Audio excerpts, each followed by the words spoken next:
رانا طاہر صاحب، یہ جو ساری گفتگو میں نے آپ کو سنوائی اور میں نے اپنی ابتدا میں گفتگو کے یہ بات کہی کہ یہ جو ساری کنٹروورسی تھی اس کا ایک مقصد تھا.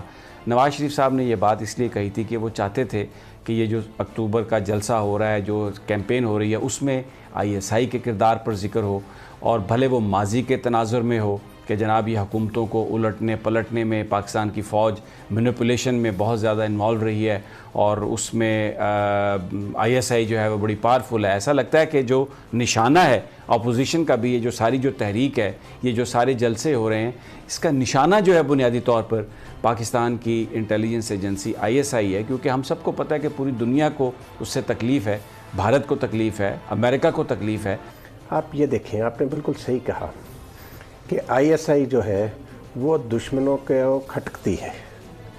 ISI سے خوفزدہ کون ہے؟ ISI سے خوفزدہ پاکستان کے دشمن ہیں، اور ISI کے خلاف پروپیگنڈا اور زہر اگلنے والے پاکستان کے اندر کون ہیں؟ یہ ان دشمنوں کے اعلی کار ہیں. یہ ساری بکواس ہے فوج کے خلاف سمیع صاحب. یہ ایک منصوبے کے تحت زہر اگلا جا رہا ہے، اور اس میں نون لیگ جو ہے وہ سب سے آگے، اور ان کے آگے نواز شریف کو صاف نظر آ رہا ہے عدالت عظمیٰ ان کو تاحیات نااہل کر چکی. ان کی صاحبزادی نااہل ہیں، اس کے بعد انہیں سزا ہوئی ہے. وہ عدالتیں ان کو اشتہاری قرار دے رہی ہیں، اور وہ مایوسی کے اس عالم میں کہ وہ دیکھ رہے ہیں کہ جس ملک میں وہ 3 دفعہ وزیر اعظم رہے، اب ان کا سیاسی مستقبل نہیں، اور اب وہ پوری طرح دیکھیں، جب وہ مجھے یہ کہنے میں سمیع صاحب کوئی ذرا برابر بھی ہچکچاہٹ نہیں ہے کہ نواز شریف بھارتی اعلی کار ہیں. اس سارے کھیل کا ایک ہی مقصد ہے جس کی طرف رانا صاحب نے اشارہ کیا ہے.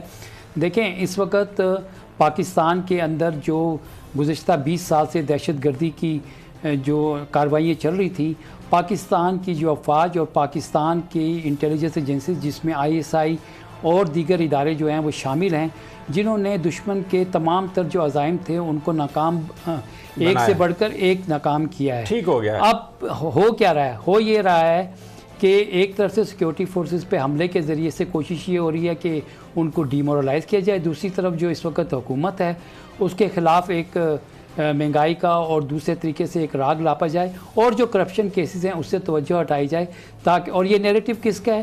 یہ نیریٹو جو ہے وہ آپ کے دشمن ممالک کا ہے، جو وہ چاہتے ہیں کہ پاکستان میں استحکام. یہ بات بالکل ٹھیک ہے فخر آپ کی، لیکن میں ایک اور ایشو پر کیونکہ آپ سپریم کورٹ کو کور کرتے ہیں، رانا صاحب بھی لاء گریجویٹ ہیں.